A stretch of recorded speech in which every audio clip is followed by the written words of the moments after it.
नमस्कार मित्रों, मैं पीएन हीराप्रा कृष्णा स्कूल से और आज हम देखेंगे कक्षा 10वीं का तीसरा काव्य जो है सवई है, जो कि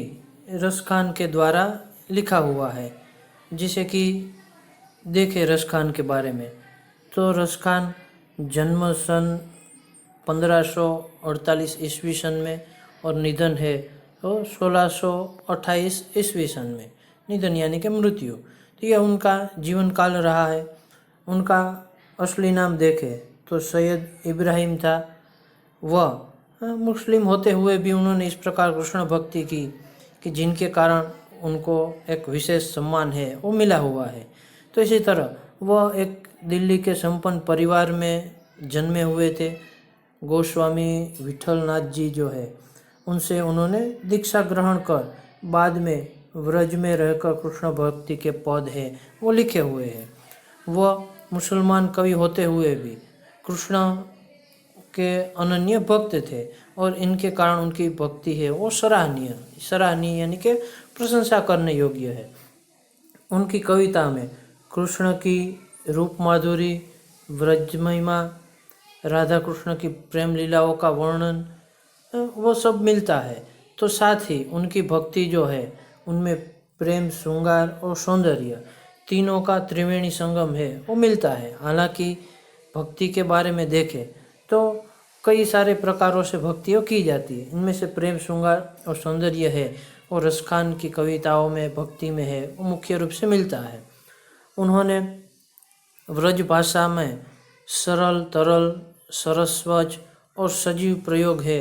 वो इस प्रकार किया हुआ है कि जो बाकी कवियों से उन्हें विशेषता प्रदान करता है। इसके अलावा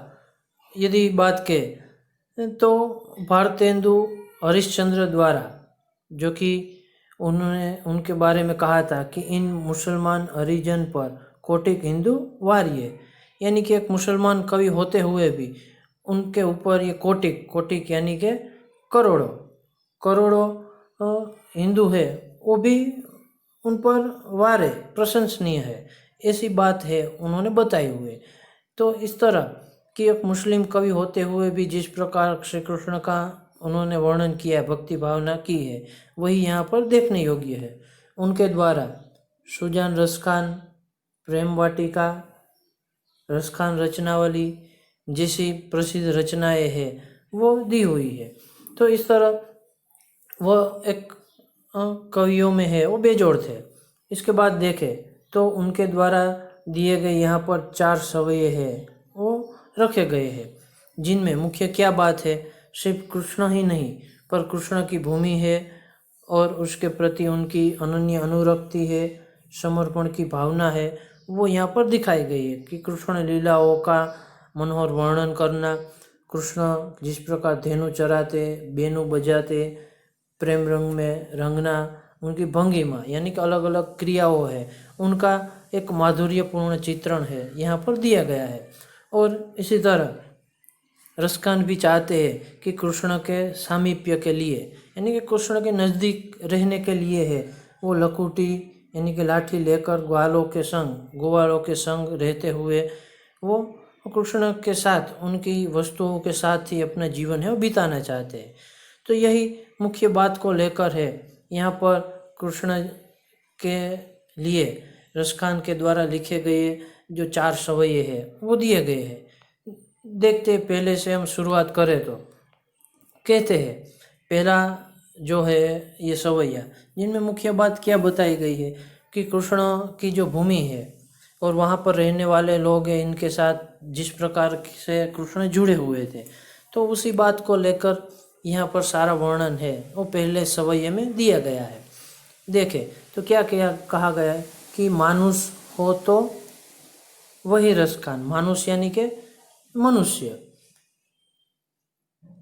क्या होगा, मनुष्य की रसखान कहते हैं कि यदि मैं मनुष्य बनूं तो बसो मिली, बसो यानी कि बसना चाहता हूँ, रहना चाहता हूँ, मिली यानी कि मिलकर। कहाँ, गोकुल गांव के ग्वारन यानी कि क्या होगा, ग्वाला यानी कि जो गाय चराते हैं वे लोग। तो रसखान है यहाँ पर कहते हैं कि यदि मुझे मनुष्य के रूप में अवतार मिले तो मैं गोकुल के गांव में रहने वाले जो ग्वाले हैं उन्हीं के बीच है और रहना चाहता हूँ, उन्हीं के साथ में अपना जीवन बिताना चाहता हूँ। फिर कहते हैं कि जो पशु हो तो कहाँ बस मेरो, कि पशु हो तो मैं कहाँ बसना चाहता हूँ, तो चरो नित नंद की धेनु मंजारन। चरो यानी के चरना चाहता हूँ, यानी कि घास जो खाते हैं चरना कहते वो। नित यानी के हमेशा रोज। नंद की धेनु, नंद यानी कि कृष्ण के पिता है वो, उनकी धेनु, धेनु यानी के गाय, और मंजारन यानी कि क्या होगा, बीच। तो वो है यदि पशु के रूप में उन्हें अवतार मिले तो वो रोज नंद की धेनु के बीच है, वो रहना चाहते, उसी के बीच रहकर वो घास खाना चाहते। तो इस तरह अलग अलग कोई भी अवतार मिले फिर भी वो कृष्ण की भूमि, कृष्ण से ही जुड़ी हुई जो ये वस्तुएं है, जीव है, उसी के साथ वो रहना चाहते। फिर तीसरी पंक्ति में कहा गया है कि पाहन हो तो वही गिरी का। पाहन यानी के पत्थर, कि यदि कहते हैं कि पत्थर बनूं तो वही गिरी का। गिरी यानी के पर्वत, वो यदि पत्थर के रूप में उसे अवतार मिले तो वही गिरी यानी के जो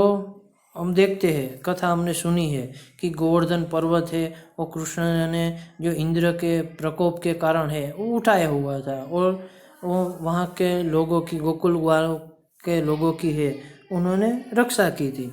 तो इसी तरह वो कहते हैं कि पाहन हो तो, यदि मैं पाहन यानी कि पत्थर बनूं तो वही गिरी का, उसी पर्वत का पत्थर बनना चाहता हूँ जो कृष्ण ने धारण किया था। जो धरियो कर, धरियो यानी के धारण किया, कर यानी के हाथ से, जिन्होंने अपने हाथों से धारण किया था। और छत्र, छत्र यानी के छांव बनाई हुई थी, ऊपर एक रक्षा की हुई थी। पुरंदर, पुरंदर यानी क्या होगा, इंद्र, कि जो इंद्र के कारण है,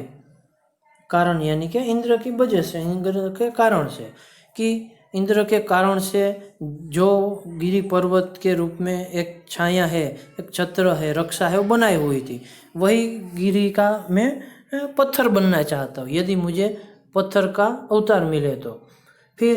अंतिम पंक्ति में कहते हैं कि जो खग हो तो, खग यानी के पक्षी, यदि पक्षी हो तो बसेरो करो। बसेरो यानी के रहना चाहता हूँ, बसना चाहता हूँ। कहाँ पर, कालिंदी कुल, कुल यानी के किनारा, कालिंदी यानी के नदी का नाम है, जो कि यमुना भी है, जमुना भी है और कालिंदी भी है। तो जो कि गोकुल गांव में रही हुई ये कालिंदी नदी है, उनके कुल, कुल यानी के किनारे, और वहाँ पे आया हुआ ये कदम का जो वृक्ष है, कदम के वृक्ष की डाली, डारन यानी के डालियों में। जिस प्रकार यदि कहते हैं कि पक्षी हो तो, पक्षी का अवतार मिले तो वो कालिंदी के किनारे पर आई हुई कदम का जो वृक्ष है उनकी डालियों में वो रहना चाहते, बसेरा करना चाहते। तो इसी प्रकार वो ये अपने पहले समय में अलग अलग तरह से ये कोई भी यदि उसे अवतार मिले तो वहीं रहकर वो कृष्ण की भूमि से ही जुड़े रहना चाहते, वही उनकी मुख्य बात को लेकर ये अलग अलग उदाहरण है वो दिए हुए हैं। इसी तरह ये दूसरा जो सवैया दिया गया है उनमें भी हम देखें तो मुख्य क्या बात बताई गई है कि कृष्ण की जो अलग अलग वस्तुएं हैं, कि जो वो लकुटी लेकर, कंबल ओढ़कर, फिर अलग अलग तरह से जिस प्रकार वो वहाँ रहते थे, वहाँ की ये कुंज गलियों में घूमना,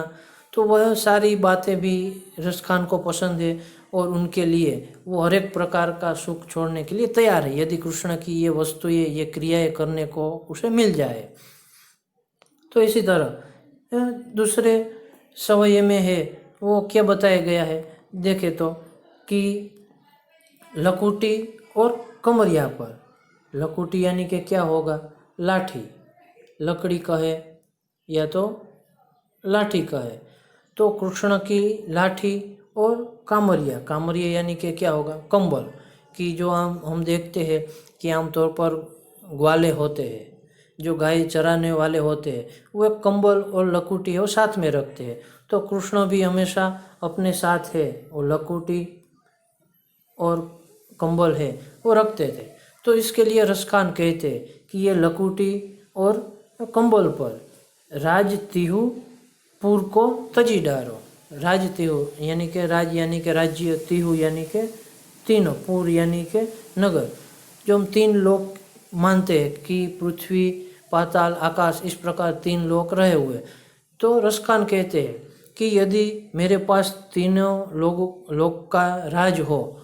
और इसके बदले मुझे कृष्ण की लकुटी और कंबल मिले, तो मैं ये तीनों लोगों का राज है वो तजी डालो। तजी यानी कि छोड़ देना, डालना यानी देना, कि मैं छोड़ देना चाहता हूँ। यदि कृष्ण की लकुटी और कंबल मुझे मिले तो मैं तीनों लोगों का राज भी है छोड़ने के लिए तैयार हूँ। फिर दूसरी पंक्ति में क्या है कि आठहु सिद्धि नवोनिधि, कि 8 प्रकार की सिद्धियाँ जो कही गई है कि जो हम सिद्धि प्राप्त करते हैं उनमें 8 प्रकार की सिद्धियों का महत्व है वो रहा हुआ है। और नवोनिधि, निधि यानी कि खजाना, 9 प्रकार के खजाने हैं, निधि है, वो शास्त्र के अंदर बताए गए हैं। तो यहाँ पर रसखान कहते हैं कि यदि मुझे कृष्ण के रूप में अवतार मिले या तो कृष्ण की इस वस्तुओं को पाने के लिए मिले, तो मैं 8 प्रकार की सिद्धि यदि मेरे पास हो, 9 प्रकार की निधि मेरे पास हो, तो मैं किसके लिए ये छोड़ने के लिए तैयार हूँ कि नंद की धेनु चराई बिसारो। कि यदि नंद राय की ये धेनु है, गाय है, वो चराई यानी कि चराने का मौका मुझे मिले, तो मेरे पास रही हुई 8 सिद्धि को भी उसके सामने, ये 9 निधि को, निधि का सुख है वो भी इसके सामने मैं कम मानता हूँ यदि मुझे नंद की धेनु चराने को मिले। तो इस तरह कृष्ण की हर एक क्रियाओं को लेकर वो सारे सुख है, उसकी जगह ये सुख है, वो महान बताते हैं। फिर रसखान जी है वो तीसरे ये पंक्ति में कहते हैं कि है रसखान कबो इन आँखिन को, रसखान कहते हैं कि यह आँखिन को यानी कि आँखों को, व्रज के वन बाग तड़ाग, वन यानी कि वन जंगल, बाग यानी कि बाग बगीचा उद्यान जो कहते वो, और तड़ाग यानी कि क्या होगा उनके सरोवर, कि रसखान जी कहते हैं कि मेरी ये आंखें हैं व्रज के ही वन बाग और तड़ाग वो निहारो, निहारना यानी कि देखना, उनको निहारना वही पसंद करते हैं कि हमेशा उनकी आंखें हैं व्रज के ही वन बाग तड़ाग देखना पसंद करते हैं। फिर अंतिम पंक्ति में कहता है कि कोटि कहूँ कलधोत के धाम, कोटि कहूँ, कोटि यानी कि क्या होगा करोड़ों, करोड़ों कलधोत के धाम, कलधोत यानी क्या होगा सोना, सुवर्ण जो बोलते हैं वो सोने की बात है, कि करोड़ों सोने के धाम, धाम यानी कि यह महल के रूप में कहा गया। कहते हैं कि करोड़ों सोने के राजमहल यदि मेरे पास हो तो भी मैं उसे छोड़ने के लिए तैयार हूँ। कब कि करिल के कुंजन पर, यदि करिल यानी कि कंटीली झाड़ियों के बीच भी यदि मुझे रहने को मिले, उसकी आवाज़ सुनने के मिले, वहाँ उस स्थान पर मुझे समय प्रसार करने को मिले, तो उस जगह के लिए कृष्ण जहाँ पर रहे हुए हैं उन्होंने ये काटिली झाड़ी के बीच जो ये विश्राम किया था, वहाँ पर ये समय बिताया हुआ था। तो उस कंटीली झाड़ियों के बीच भी यदि उसे रहने को मिले तो वारी, वारी यानी कि उसके लिए वो छोड़ना पसंद करते हैं। क्या? तो करोड़ों कलधोत के धाम यानी करोड़ों सोने के राजमहल जो है, स्वर्ण से बने हुए जो महल है वो भी वो छोड़ने के लिए, त्याग करने के लिए तैयार है यदि कृष्ण की कटीली झाड़ियों के स्थान पर रहने का उसे मौका मिले। तो इस तरह वो कई सारे अलग अलग उदाहरणों के जरिए जहाँ पर कृष्ण की भूमि थी उसे छोड़कर उसको पाने के लिए वो अपनी सारी वस्तुएं छोड़ने के लिए वो तैयार है। फिर इसके बाद तीसरा जो सवैया दिया गया है उसमें भी इसी तरह से कि कृष्ण का इस प्रकार मानो उनका चरित्र है, ऐसी उनकी जो भाव भंगिमाएँ है, ऐसा उनका जो वर्णन है, क्रियाएँ है कि जिनके चलते पूरा व्रज है वो मानो उन पर है, वो रिझ गया है। उन पर मानो पूरे व्रज पर उन्होंने जादू टोना कर दिया है और अपनी ओर खींच लिया है। मानो पूरा व्रज है वो कृष्ण के लिए बिक गया है। तो यही वर्णन है वो यहाँ पर तीसरे यह सवय में मिलेगा। देखते हैं।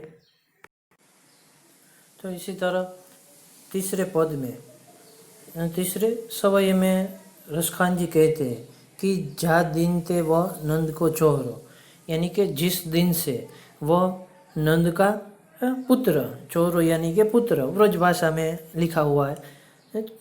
चोरो यानी कि पुत्र, वन धेनु चराई गयो है। यह वन में आकर है, धेनु यानी कि गाय उन्होंने चराई हुई है, कि जिस दिन से यह नंद का पुत्र यहाँ आया हुआ है और धेनु चराते हुए यहाँ से गया हुआ है, तब से मोहिनी तान्नी गोधन गाय के, मोहिनी यानी मोह लेने वाली, तान्नी यानी कि धुन, कि ऐसी मन को मोह लेने वाली धुन है, उन्होंने गोधन के साथ, गायों के साथ रहते हुए गाय के यानी गाय हुई है। और बेनु बजाई रिजाई गयो है, बेनु यानी कि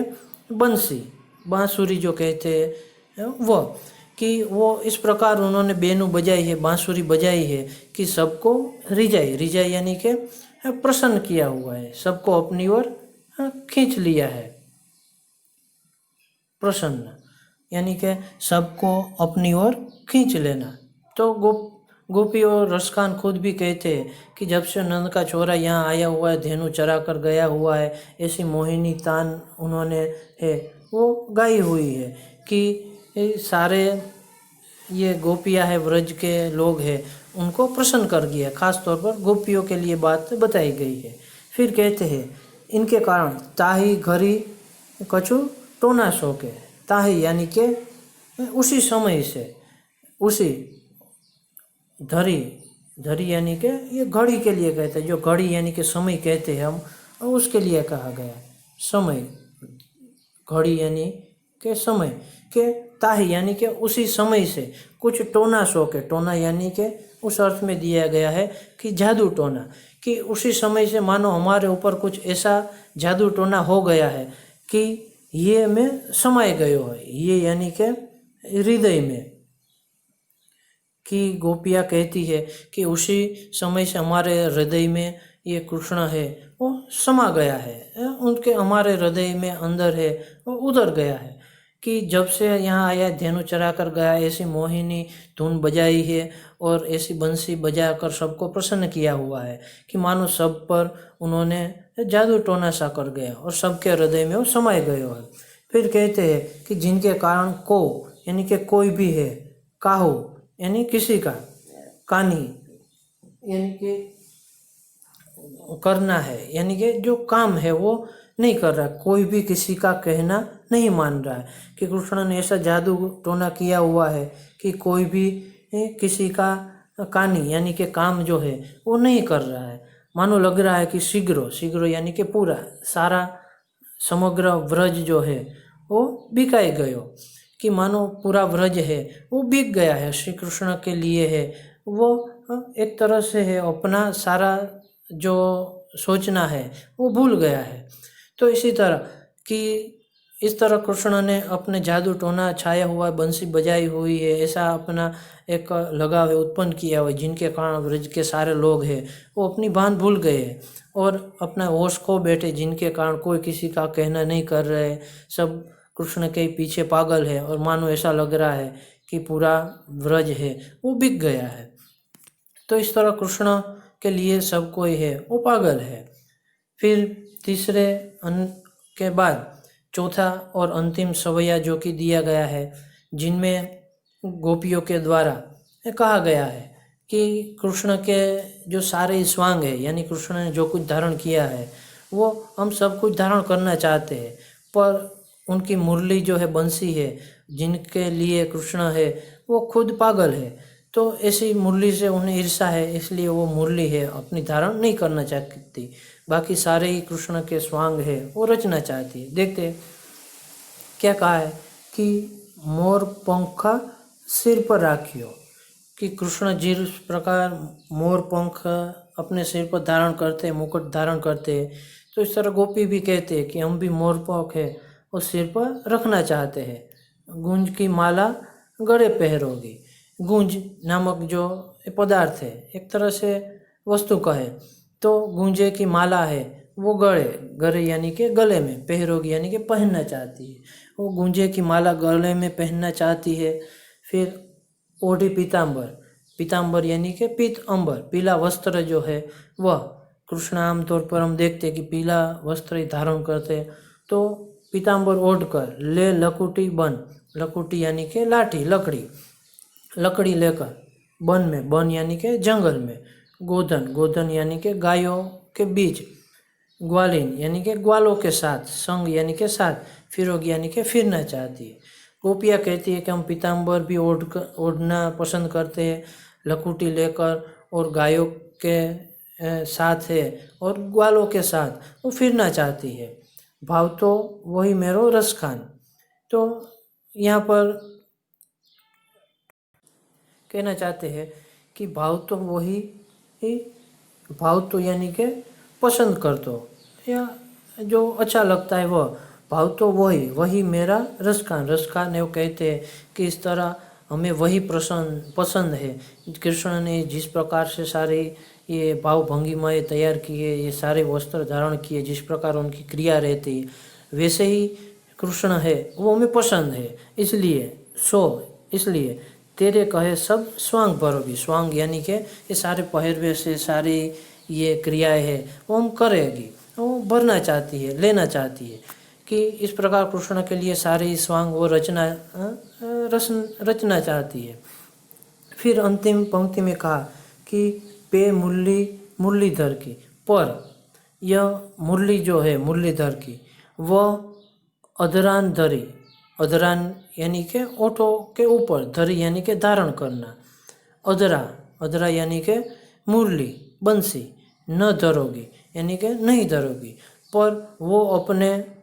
होठों के ऊपर ये मुरली है वो नहीं धारण करेगी, कि वो कृष्ण के लिए मोरपंख सिर पर रखना चाहती है, गुंजे की माला गले में पहनना चाहती है, पीताम्बर ओढ़ना चाहती है, लकुटी लेकर गायों के और ग्वालों के साथ है वो वन में घूमना फिरना चाहती है। इस तरह कृष्ण के रहे हुए सारे स्वांग है वो उसे पसंद है, वो सब कुछ करने के लिए तैयार है, पर ये मुरली जो है मुरलीधर की, जो उन्होंने अपने होठों पर धारण की हुई है, वो अपने वो होठों पर धारण करना नहीं चाहती है, क्योंकि मुरली है उनसे उसे नफरत है, क्योंकि कृष्ण के साथ ही रहती है और इनके कारण गोपियों को ईर्ष्या हो गई, जिनके कारण वो अपने अधरों पर है वो मुरली धारण करना नहीं चाहती। तो इस तरह कृष्ण के लिए मानो पूरा ब्रज है वो एक तरह से देखे तो पागल है, और रसखान भी देखे तो वह भी है, वो एक तरह से कृष्ण के लिए वो सब कुछ छोड़ने के लिए तैयार है, यहाँ तक कि कोई भी अवतार मिले तो भी कृष्ण की भूमि से ही वो जुड़े रहना चाहते हैं, और यहाँ तक कि वो कृष्ण की हर एक वस्तु के लिए वो कुछ भी छोड़ने के लिए तैयार है। और ब्रज में भी सारे लोग कृष्ण के पीछे पागल है, मानो कोई किसी का कुछ कहना नहीं मान रहे। और फिर अंतिम में भी देखा कि कृष्ण के लिए गोपियाँ है सब कुछ करने के लिए तैयार है, पर उनकी मुरली को अपने ओठों पर है वो नहीं रखना चाहते। तो इस तरह एक मुसलमान कवि होते हुए भी जिस तरह कृष्ण की अनन्य भक्ति की है वहीं यहाँ मुख्य बात है वो बतानी चाहिए। फिर अब देखें तो यहाँ स्वाध्याय में कई सारे प्रश्न दिए गए। पहले तो ये 4 जितने MCQ है वो भी आप जिस तरह काव्य समझे हुए हैं एक बार फिर से पढ़ लेना, शब्द से देख लो, सारे शब्दों के साथ समझ लो, और फिर अपने आप से ये पूरा स्वाध्याय है और सोल्व करते जाओ। जितना आप अपने मन से ये सब कुछ सोल्व करोगे, उनका हल निकालोगे, उतना ही आपके लिए बेहतर होगा। तो ये सारे एक वाक्य में उत्तर दिए गए, 4 प्रश्न उसमें दिए गए हैं, फिर 2-3 वाक्य में उत्तर, 3 प्रश्न वो दिए गए हैं। फिर 4-5 वाक्यों में उत्तर, वो 4 प्रश्न लॉन्ग क्वेश्चन जो कि वो 3 मार्क्स में पूछे जाते हैं, फिर ये जोड़े बनाना। तो इस तरह यदि आप सारे ये प्रश्नों को हल करेंगे, अपने आप से इनका उत्तर निकालेंगे और यह सही रहेगा, तो फिर आपको कहीं जाने की ज़रूरत नहीं है, आपको पूरे मार्क्स सही तरीके से है वो मिल जाएंगे। ठीक है, तो अपने आप सोल्व करके यह समझ लीजिएगा।